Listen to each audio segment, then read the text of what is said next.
네, 지금 시장의 방향성에 대한 가장 정확한 진단 그리고 가장 예리한 전략 함께 하시죠. 와우글로벌 변지환 파트너와 함께합니다. 어서 오세요. 네, 안녕하세요. 저희끼리 스탠바이 하는 동안 잠깐 얘기한 게 간밤에 이슈가 좀 많았습니다. 네, 맞습니다. 자, 그럼에도 불구하고 시장은 우선은 좀 강보합선에서 마감을 해주기는 했는데 전반적으로 원자재, 필수 소비재, 월마트가 끌어올린 이 정도 상승불이었던 것 같아요. 시장 어떻게 보셨을까요? 네, 사실 나스닥 기준으로 말씀드리면 이제 0.26%, 그러니까 0.2% 내외에서 상승 마감을 했는데 장 시작 전에 이미 한 0.67% 빠진 상태에서 이제 시작을 했거든요. 그쵸. 개파락 상태에서. 그래서 네.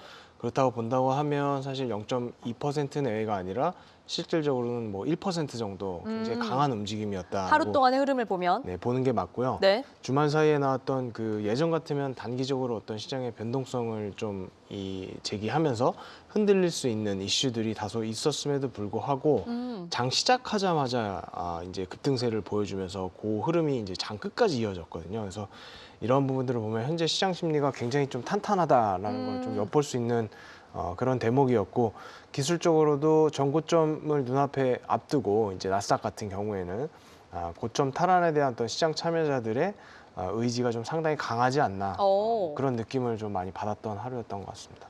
그렇다면 오히려 이슈에도 불구하고 시장은 확실히 탄탄한 그런 체력을 좀 보여줬다라는 진단이신 건데, 저희가 이제 종목별 그리고 섹터별도 좀 체크를 해보겠습니다. 우선은 제가 초입에 말씀드렸던 월마트 같은 경우는 뭐 AI 쇼핑 협력 구글과 이런 소식이 좀 나오기도 했어요. 사실 월마트뿐만 아니라 다른 기업들도 이야기거리가 많기는 한데, 월마트는 그래서 3%나 오르며 신고가 경신. 지금 소비재 안에서 월마트의 포지션 좀 어떻게 보고 계실까요? 일단 이번 상장으로 인해서 상장지수 펀드, 그다음에 뭐 ETF, 네. 지수 추종 펀드 이쪽으로부터 유입된 자금이 한 190억 달러 정도로 이제 예상되고 있기 때문에 네. 그 규모 자체도 굉장히 좀 작지 않다라고 우리가 좀 볼 수 있고, 그리고 이제 그 월마트 같은 경우에는 경쟁사라고 할 수 있는 아마존. 근데 아마존은 이제 좀 이 폐쇄적인 전략이죠. 그래서 그런 것들과 좀 달리 월마트 같은 경우는 외부 AI 시스템하고 적극적으로 좀 경합하는 네. 어떤 이런 브릿지 빌딩이라고 우리가 얘기할 수 있는데, 브릿지 빌딩 전략을 취하고 있고, 이번에 또 말씀하셨다시피 제미나이와 파트너십을 맺고 어떤 그 월마트가 가지고 있는 방대한 데이터들, 재고 데이터들을 그 AI 에이전트가 직접 호출할 수 있도록 이 인터페이스를 좀 진화시키고 있거든요. 그래서 요게 이제 사용자가 직접 앱을 키지 않더라도 뭐 실이나 코파일럿 이런 것들을 통해서 구매를 완료할 수 있는 이제 향후에 에이전트 중심의 커머스 시대가 도래했을 때 이 AI가 가장 추천하기 좋은 플랫폼 인프라를 월마트가 지금 구축해 나가고 있다. 이렇게 좀 우리가 판단하면 좋을 것 같고, 때문에 이제는 그 단순히 이전에 소매 유통 업체가 아니라 기술주 중심의 어떤 이 옴니 채널 테크주의 성격까지 이제 탑재를 한 게 아니냐, 그렇게 좀 볼 수 있을 것 같고, 그리고 미국 식료품 시장의 25% 정도의 지배력을 갖고 있거든요. 네. 그래서 이것을 통해서 안정적으로 현금을 계속해서 좀 뒷받침해 줄 수 있는 부분까지 당분간 좀 주가 상승으로 이어질 수 있을 것 같다, 이렇게 보여지고 있는데, 다만 이제 현재 밸류 자체는 이 업계 평균보다는 약간 높게 잡혀 있기는 하고요. 그쵸. 그리고 주가도 이제 역사적 고점이라는 부분이 좀 다소 부담인 거는 이제 사실입니다. 근데 이제 그렇다고 할지라도 월마트는 또 전통적인 그 배당 귀족주 의 하나로서 최근에도 배당금을 또 인상을 했어요. 그래서 여전히 강력한 주주 환원 정책을 쓰고 있기 때문에 주가 조정 시에는 추격 매수가 유효할 것 같다. 그래서 기술적으로는 뭐 110달러에서 105달러 사이에서는 충분히 신규 투자자분들도 이 매수 접근할 수 있는 영역이 아닌가. 그래서 그 구간을 현재 시점에서는 좀 기다려 보면 좋을 것 같아요. 네, 나스닥을 새로운 무대로 쓰고 있는 월마트, 그리고 지금 구글과의 AI 쇼핑 협력, 이 소식까지도 같이 여기에 지금 계속해서 꾸준히 돈을 잘 벌어오고 있다는 점도 긍정적으로 저희가 주시할 수 있는 이슈입니다. 자, 한편 이번 주에는 이제 오늘 밤 JP모건을 시작으로 금융주들이 줄줄이 실적을 내놓을 예정인데, 간밤에는 금융주 전반적으로 약했습니다. 신용카드 이자 이 10%의 상한을 두겠다라는 이야기가 트럼프 대통령으로부터 나오면서 좀 압박을 받았다. 수익성이 좀 떨어지게 되는 게 아니냐, 이런 우려 나오는 것 같은데, 이 해당 이슈 좀 어떻게 보셨을까요? 이번 어떤 금리 상한제와 같은 규제는 사실은 뭐 표면적으로는 차입자를 보호하려는 의도에도 불구하고 은행이나 카드사 입장에서는 대출이 이제 비수익 구간으로 들어가기 때문에 신용이 낮은 이 소비자들한테는 대출이 이제 끊기는 그런 어떤 신용 할당으로 네. 이어지면서 결과 자체가 좀 역설적으로 나올 수 있는 그런 측면이 좀 있거든요. 그래서 네. 이렇게 되면 이 신용 접근성이 차단된 이 가게들 같은 경우에는 예기치 못한 지출이나 이런 거에 대응하기 어렵고 가계 투자를 이제 줄여야 되기 때문에 이게 이제 결과적으로 내수 소비 둔화로 이어질 수 있는 그런 가능성이 있습니다. 근데 요번에 요 조치 같은 경우에는 사실 입법 권한 자체가 의회에 있고 네. 또 공화당 내에서도 지금 시장 자율성 침해라는 부분에 대한 뭐 비판이나 반발들이 있기 때문에 실제로 뭐 좀 이게 현실화되기는 좀 쉽지 않아 보이고 된다고 해도 시간이 굉장히 오래 걸리거나 수정 보완이 좀 필요할 것으로 보이고요. 그래서 이제 당장의 어떤 미국의 실물 경기에 영향을 끼치기는 쉽지 않다. 그리고 이제 은행주들 실적 측면에서도 역시 이미 2000년대 이후에 전통적인 어떤 이런 순이자 이익에서 벗어나서 뭐 기업 금융이라든지 M&A 트레이딩 이런 측면으로 좀 사업 포트폴리오를 다변화시켜 놨기 때문에 이 기업의 이익 구조에 끼친 영향은 상당히 좀 제한적이다. 그래서 오늘 당장의 실적 발표하는 JP모건만 해도 지금 뭐 수수료 수입이라든지 IB 부분 이쪽의 실적 성장이 이번 그 EPS 상승을 좀 견인하고 있거든요. 그래서 이런 부분들 물론 뭐 지역 은행이라든지 뭐 소규모 금융사들 같은 경우에는 타격을 받겠지만 어쨌든 이번에 나오는 금리 상한제 이슈로 인해서 금융주에 대한 뭐 포트폴리오 비중을 줄이거나 하는 거는 바람직하지 않고 오히려 빠지면 더 사도 될 것 같습니다.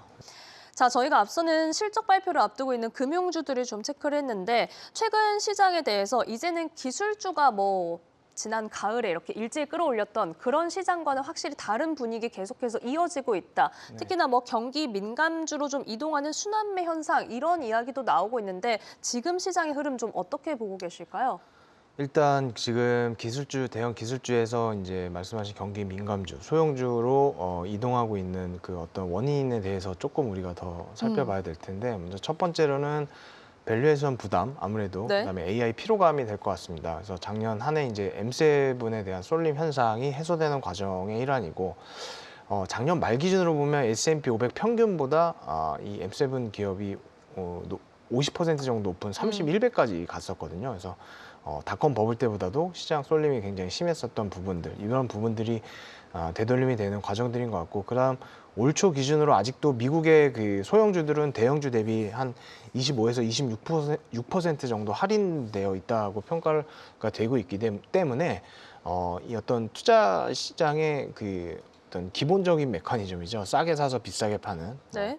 그런 전략에 따라서 자본 지출이 심했던 고평가된 기술주에서 이익을 실현을 하고 상대적으로 저렴하면서 이익 성장률 자체가 좀 기대가 되는 그런 가치주나 소형주로 자산을 좀 재분배하는 모습이 이제 가장 큰 원인이라고 볼 수 있고 그다음 올해 이제 트럼프 행정부의 그 OBBA 요 감세 정책이 올해부터 이제 본격적인 효과를 발휘하게 됩니다. 특히 이제 이 법안 같은 경우에는 법인세 감면 연장이라든지 뭐 R&D 비용 공제, 뭐 보너스 감가상 100% 보너스 감가상각 이런 부분들을 포함하고 있어서 특히 이제 미국 내 제조라든지 건설 산업재 뭐 이런 기업들의 그 세금 혜택이 굉장히 좀 막대하게 주어질 걸로 보이고 투자 인센티브 이런 것들도 제공을 하고 그래서 결과적으로 이러한 부분들이 대형 기술주를 제외한 나머지 기업들의 어떤 이익 성장률과 관련해서 주가 상승 모멘텀으로 작용하면서 소형주와 가치주의 자금 유입이 이어지고 있다. 그래서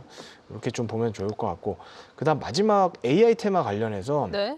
그 AI 투자의 그 초점 자체가 작년과는 달리 올해는 이 엔비디아 같은 하드웨어 구축에서 그런 AI들을 활용한 실제 효율성을 높이는 그 AI를 채택해서 실제 매출로 연결시키는 이런 어떤 생산성 수혜 기업들 쪽으로 이동하고 있거든요. 그래서 뭐 서비스라든지 뭐 의료, 그쵸. 뭐 산업재 이런 전통적인 그 올드 이코노미 산업들, 기업들 이런 기업들이 AI를 통해서 비용을 절감을 하고 수익성을 개선하고 그런 모습들이 이제 실적에서 일부 확인되고 또 이제 앞으로 나올 실적에서 기대하게 만드는 그런 측면에서 이제 최근과 같은 이런 현상들이 시장에서 나타나고 있다.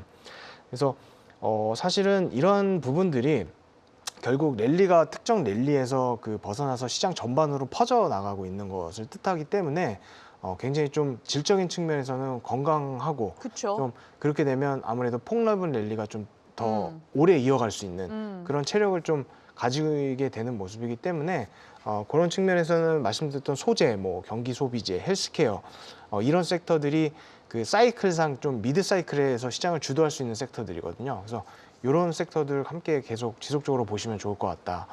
네, 그런 말씀을 드리고 싶습니다. 시장이 이제 한 곳만 뜨겁다기보다는 전반적으로 좀 따뜻해지는 그런 분위기라고 저희가 좀 이해를 해보면 좋지 않을까 싶습니다. 지금 AI 투자와 관련해서도 어떤 하드웨어 쪽이 아니라 어찌 보면 좀 더 소비자가 체감할 수 있는 기업들이 활용할 수 있는 이쪽으로 넘어온다라는 얘기신 것 같은데 그렇다면 좀 더 세부적이게 어떤 카테고리의 기업들을 좀 봐야 되는 거예요?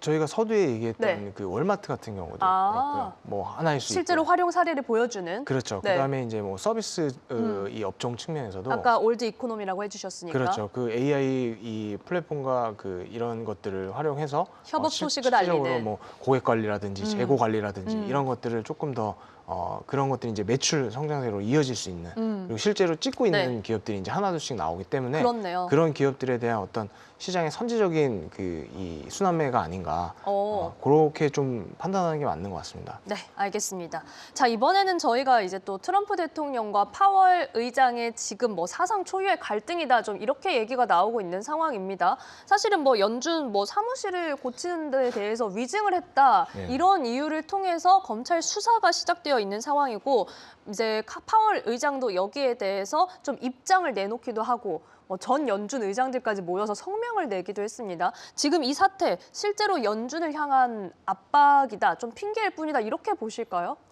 당연히 그렇고요. 표현적으로는 어떤 뭐 청사 개보수 관련해서 관련한 비용 문제지만 뭐 실질적으로는 금리 인하를 유도하기 위한 정치적인 압박으로 해석할 수 있는 게 맞는 것 같고, 그래서 이런 식으로 통화 정책이 어떤 데이터 기반이 아니라 정치적인 요구에 의해서 좀 좌우될 경우에는 연준의 정책 신뢰도 자체가 굉장히 떨어지게 되고요. 네. 그리고 실제로 요 소환장 발부 소식 직후에 달러 같은 경우 약세를 보였고, 그다음에 이제 어떤 이런 불확실성이 이것을 피하려는 자금들이 골드랑 이런 시장에 이제 몰리면서 또 사상 최고치를 경신을 맞아요. 했습니다. 그래서 단기적으로는 어떤 이런 연준의 독립선 훼손하고 관련해서 충분히 시장 변동성을 키울 수 있는 이슈라고 보여지고 있고, 아마 그런 트리거가 될 것은 10년물 채권 금리가 될 가능성이 굉장히 높아 보여요. 그래서 요 10년물 채권 금리가 관련해서 4.5%를 돌파한다고 하면 이 시점이 트리거가 되면서 시장에 강한 매도 압력으로 작용할 수 있을 것이기 때문에 계속해서 이제 10년물 채권 금리의 추이를 좀 잘 모니터링 해야 될 것 같고, 또 달러 표시, 그러니까 이렇게 되면 달러 표시 채무가 많은 신흥국들 이 차입 비용을 상승시키기 때문에 글로벌 전체로 이게 또 변동성이 확대될 가능성 또한 배제할 수 없다, 이런 말씀을 드리고 싶은데, 개인적으로는 사실 뭐 그렇다고 해서 그럼 지금 다 팔아야 되냐라고 묻는다면 절대 그러시면 안 된다고 보고 있고요.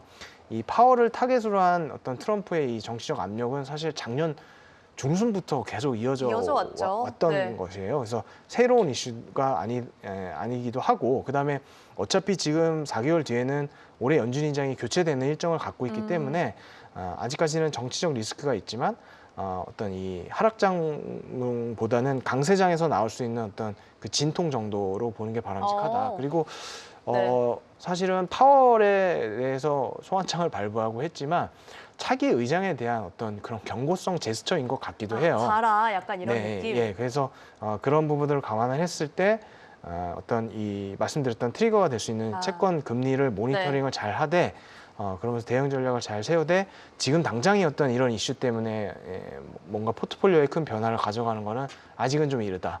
그게 이제 개인적인 생각입니다. 네, 좋습니다. 지금 상황이 어찌 보면 시장에 막 큰 충격을 줄 이런 이야기는 아니다라고 좀 해석을 해주신 것 같아요. 이거는 좀 여담인데 저희 파트너님 모시고 방송할 때 한 2주 전쯤인가요? 뭐 올해는 아무래도 트럼프 대통령이 진짜 어디로 튈지 모르기 때문에 이런 부분 진짜로 뭔가 좀 과감한 행동을 실행을 할 수도 있고 어떤 말들을 할지 모르기 때문에 그런 부분 주시해야 한다라고 짚어주셨는데 연초부터 뭐 베네수엘라, 이란 이런 일들뿐만이 아니라 앞서 말씀해주신 신용카드 이런 부분까지 정말 요즘에 말말말이 빠지지 않고 좀 나오는 것 같더라고요. 이게 생각보다 좀 빠르고 공격적인 행보를 보이고 있어서 네. 당황스럽기는 한데 일단 트럼프는 겉으로는 뭐 기존의 멀로주의를 어떤 자신만의 방식으로 변형해서 지금 뭐 돈로 독트린이라는 얘기도 나왔더라고요. 그래서 많이 나오죠, 맞아요. 이 미국이 가지고 네. 있는 어떤 이런 이 압도적인 영향력을 과시하면서 다시 한번 어떤 패권을 강하게 하려는 그렇죠. 의도가 이제 가장 큰 목적이라고 할 수 있을 것 같고, 그다음 뭐 이번 베네수엘라 개입, 그다음에 그린랜드 지금 인수 위협 이런 것들은 뭐 아무래도 중국하고 러시아 같은 적대국들을 견제한 그런 움직임으로 해석하는 게 맞을 것 같습니다. 그래서 그런 부분들이 이제 대외적인 목적으로 네. 우리가 좀 판단해 볼 수 있을 것 같고, 대내적으로는 중간 선거를 앞두고 지금 지지율이 굉장히 많이 떨어졌었거든요. 그렇죠. 그래서 어떤 이런 부분에 있어서 당내 입지를 다지는 그런 구실로 삼으려는 목적이 클 텐데, 실제로 마두로 체포 이후에 지지율은 반등했고 당내에서도 공화당원들의 지지를 좀 많이 받았습니다. 그래서 어떤 소기의 목적을 달성했다. 그렇네요. 그리고 이제 투자 환경 측면에서 우리가 좀 네. 바라본다고 하면 최근에 어떤 이런 행보들이 금융시장의 어떤 기존의 어떤 근본적인 체질을 바꾸기에는 그 AI라는 그 미래성장 산업과 연관된 기업들이 아직까지는 차지하고 있는 비중들이 굉장히 크기 때문에 그거는 아니다라고 좀 단호하게 말씀드릴 수 있을 것 같고, 특히 이제 전일 무디스에서도 향후 2030년까지 뭐 글로벌 데이터 센터 네. 이 투자가 3조 달러에 이를 거다. 그래서 뭐 이건 슈퍼 사이클이다. 뭐 이렇게 규정하기도 했었는데, 어쨌든 앞서 말씀드렸다시피 최근 트럼프의 행보가 강세장 속의 어떤 변동성을 야기할 수 있는 가능성을 높였기 때문에 그 부분에 대한 대응력을 갖춘 주식들, 제가 뭐 지난주에도 말씀드렸던 뭐 방산주나 뭐 경기 방어주 이러한 성격의 포트폴리오 구성 종목으로도 살펴봐야 될 중요성이 커졌다 이렇게 보시면 될 것 같고, 특히 이제 방산업종 같은 경우에 제가 저번에 이제 그 뭐 골라주신다고. 공부해 갖고 온다고 했었는데 네.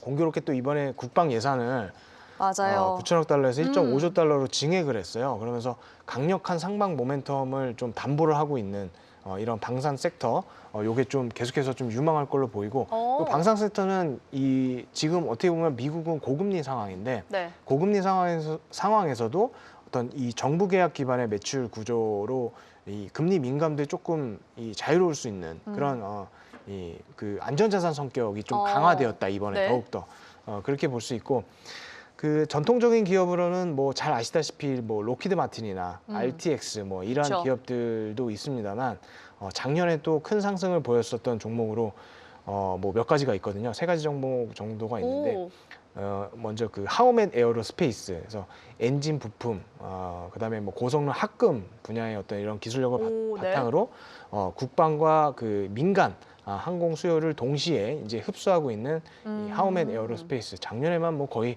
한 70% 넘게 상승했더라고요. 그래서 이 종목을 좀 보시면 좋을 네. 것 같고, 두 번째는 과거에 이제 GE로부터 분사를 해서 군용, 그다음에 민간용 제트 엔진의 시장에서 두각을 보이고 있는 이 GE 에어로스페이스, 요것도 이제 같이 함께 보시면 좋을 것 같고, 마지막으로는 그 중소형 중에서는 이 저비용 무인기, 이제 드론이 되겠죠. 네. 그다음에 뭐 전자적 시스템 전문 기업. 그래서 그러니까 과거와 달리 현대전의 트렌드 자체가 어떤 이런 저비용, 대량 생산 이런 어떤 무기 체제에 최적화되어 있기 때문에 거기 그 영역에 있는 이제 크라토스 디펜스 같은 또 기업이 있어요. 그래서 요것도 이번에 또 1월 8일 이후에 또 급등을 했었는데, 이런 기업들이 최근에 방산업종 관련해서 움직이는 기업들이라고 볼 수 있기 때문에 요 말씀드린 기업들 좀 팔로우 하시면서 공략하면 좋지 않을까, 그렇게 말씀드리고 싶습니다. 네, 이렇게 방산주 중에서 저희가 골라볼 수 있는 종목 세 종목 소개를 해주셨는데, 파트너님 근데 지금 크라토스랑 호멧 에어로스페이스 같은 경우 벌써 52주 신고가 붙어 있고 네. 방산주 랠리가 요즘 강하기도 했잖아요. 그럼 투자자로서 아직 없으신 분들 지금 따라가도 되는 상황인가요? 아니면은 좀 기다려야 되나요, 타이밍? 지금 쫓아가는 거는 좀 아닌 것 같고요. 근데 이제 제가 볼 때 이번 상반기 내에는 계속 어쨌든 트럼프가 11월 중간 선거를 앞두고 상반기까지. 지지율이라든지 네. 이런 분들 끌어올려기 때문에 계속 최근에 보이고 있는 이런 그 글로벌 이 국가들에 대한 억제력 이러한 것들을 계속해서 좀 시장에 던질 것 같아요. 그럴 때마다 이 종목들은 계속해서 좀 시장에서 반응을 보일 수 있기 때문에 네. 그런 어떤 테마주 성격으로 접근하면 좋을 것 같고 신고가에서 쫓아가라고 말씀드린 적은 제가 지금까지 한 번도 없어요, 사실은. 그래서 그렇죠. 네. 어떤 다른 이슈들, 네. 매크로 이슈라든지 뭐 다른 이슈들 때문에 시장 전반적으로 무너지면서 조정을 보일 때, 그럴 때 이제 매수 기회로 삼고 네. 접근하시면 좋을 것 같다. 예, 그렇게 말씀드릴 수 있을 것 같습니다. 여러분들 포모의 정신줄 꽉 잡으시라고 일부러 네. 제가 좀 여쭤봤습니다. 네. 신고가에 따라가시는 그런 전략은 아니다. 다만 방산주에 대해서는 지금 중간 선거를 앞두고 있는 시점에서는 계속 이 모멘텀 이어질 수 있다라는 진단 주셨으니까요. 여러분들 같이 참고를 해보시죠. 자, 파트너님 요것도 같이 여쭤보고 싶은 게 오늘 아침에 또 트럼프 대통령이 이란과 거래하는 모든 나라에 25% 관세 부과하겠다라는 내용이 좀 나왔잖아요. 네. 그런데 이와 관련해서 아무래도 이란 이 석유의 최대 수입국인 또 중국을 겨냥한 게 아니냐 이런 분석도 좀 나오고 있는 상황입니다. 이런 이슈들 토대로 지금 유가 그리고 에너지 섹터에 대한 진단 같이 말씀해 주시죠. 말씀하셨듯이 최근 유가는 베네수엘라, 그다음에 이란 이런 지정학적 리스크를 반영해서 단기 상승 흐름을 보여주고 있는데 사실은 시장 전반적으로 국제 유가 자체가 올해는 그 공급 과잉 그 이슈가 계속 지배적인 만큼 네. 이 말 그대로 최근 이슈는 단기적인 어. 이슈 이상의 의미를 두기에는 아직 무리가 있겠다. 그래서 이란도 역시 지금 표면적으로는 뭐 좀 일촉즉발의 모습을 보이고 있습니다만 네. 그 뒤에서는 또 외교적인 협상 가능성이 좀 비공식적으로 계속 나오고 있거든요. 예, 그래서 이렇게 되면 유가가 또 생각보다 단기간에 안정을 찾을 수 있는 가능성이 크기 때문에 제가 계속해서 지속적으로 말씀드렸다시피 유가는 상반기 특히 1월, 2월까지는 올라오면 매도하는, 그래서 WTI 기준으로 이제 그 아래 그 50불 초반대를 좀 봐야 될 것 같습니다. 그래서 그 부분까지는 계속해서 매도 압력이 있을 수 있다. 그래서 기존 전략이 유효해 보인다. 그 다음에 어떤 질문 주셨죠? 골드하고 이거였나요? 골드로 아직 안 갔는데 아직 안 여쭤보려고 갔나요? 하긴 했습니다. 왜냐하면 이제 워낙 또 골드도 많이 올라와서 네. 이제 한 2%만 올라도 $100씩 훅훅 뛰기도 하더라고요. 네, 그 골드와 실버 같은 경우는 이것도 마찬가지인데 이제 주말에 워낙 많은 이슈들이 지금 나왔고 뭐 그쵸. 그 이 지정학적 리스크뿐만 아니라 파월 이 소환장 뭐 이런 이슈들, 그래서 이번 주 초에서 글로벌 지정학적 리스크, 그다음에 말씀드렸던 그런 그 미국의 내부적인 문제들 이런 것들 때문에 그 또 안전자산 선호 심리가 유입되면서 신고가 흐름을 보여주고 있지만 개인적으로는 지금 확실히 좀 가격적인 부담이 높은 구간이기 때문에 그렇죠. 네. 보여지거든요. 그래서 저는 개인적으로 단기적으로는 뭐 이제 인버스 같은 경우도 인버스 그 ETF 같은 경우도 고려하고 있기는 한데 여러분들은 그렇게 이제 공격적으로 하지 마시고 네. 여기서 이제 상승 추종은 안 하셨으면 좋겠다. 그래서 기존에 가지고 계셨던 분들은 일부 차익 실현 정도, 네. 그다음에 좀 단기적 하락 이번 주에 나올 수 있는 이런 부분들을 좀 염두엔 전략이 좋지 않을까. 네. 예, 그렇게 좀 보여지고 있습니다. 지금 골드에 대해서는 일부 차익 실현 전략 주셨습니다. 자, 시장에 대한 그래도 변동성을 꿈틀꿈틀 움직이는 이슈들이 나오고 있는 최근인데 여기에 저희가 또 물가 지표를 확인하게 됐습니다. 네. 이에 대한 어떤 전망 그리고 전략 같이 부탁드립니다. 사실 금리 결정에 가장 큰 영향을 끼치는 두 가지 이제 지표 중에 하나인데 이번 CPI 컨센서스 자체가 3.1%로 예상이 잡혀 있더라고요. 그래서 지난주에 발표했던 고용과 마찬가지로 이번 FOMC는 사실 1월 FOMC는 어느 정도 그 금리 동결이라는 시장 공감대가 그쵸. 좀 공고하게 네. 형성이 되어 있기 때문에 이 3.1의 예상치를 크게 벗어나지 않는 이상은 정책 경로에 영향을 주기가 쉽지 않다. 그래서 그보다는 제가 볼 때는 수요일 날 우리나라 시간으로 이제 목요일 새벽에 발표하는 연준 베이지북을 좀 더 집중해서 봐야 될 것 같은데 네. 이 연준 베이지북은 FOMC 2주 전에 발표하는 그 경제 동향 보고서예요. 그래서 12곳의 지역 연방 준비은행이 각 지역의 뭐 기업인, 경제학자, 그다음에 시장 전문가들의 의견을 청취해서 그 경제 지표처럼 어떤 정량적인 게 아니라 정성적으로 보고하는 그런 그쵸. 이 보고서거든요. 그래서 요거를 조금 더 중요하게 봐야 될 시점이 아닌가. 더욱이 이제 이 12곳의 연방 준비은행은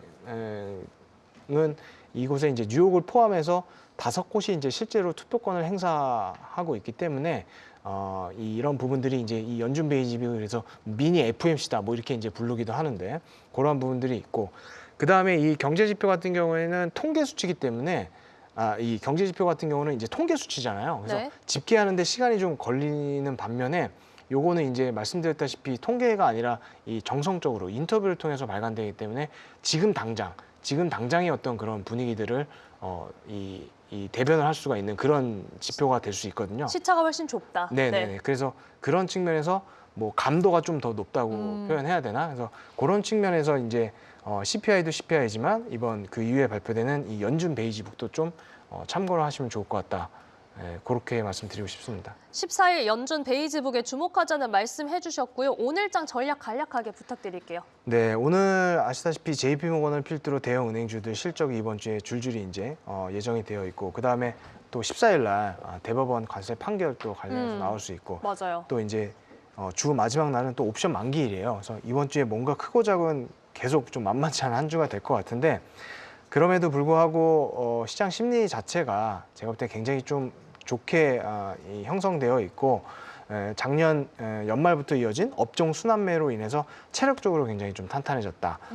쏠림 현상이 그만큼 덜해졌기 때문에 그래서 개인적으로는 이번 주에 나스닥이 역사적 고점 탈환이 이루어지지 않을까 예상하고 있는데 그만큼 계속해서 아래쪽보다는 위쪽을 추가 상승을 염두에 두는 방향성 전략을 좀 고수하셨으면 좋겠다. 그래서 저도 제가 한 2주 전부터 계속 위쪽을 상방을 염두에 두고 하시라고 했거든요. 그래서 네. 저도 포트를 꽉은 아니지만 거의 상당 부분 채워놓고 가고 있어요.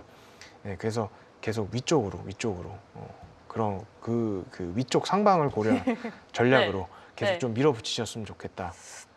그런 말씀 오늘까지 좀 드리고 싶습니다. 알겠습니다. 전략을 단호하게 말씀해 주시다가 포트폴리오를 채워가는 이야기 하시면서 급격히 조금 수줍어지신 것 같은데 그래도 시장 지금 저희가 눈높이 위로 가져가자라는 부분 다시 한번 강조해 주셨고요. 변지원 파트너님의 포트폴리오 그리고 시장에 대한 전략 함께 하시는 방법은 저희가 이어지는 화면으로 안내해 드리겠습니다.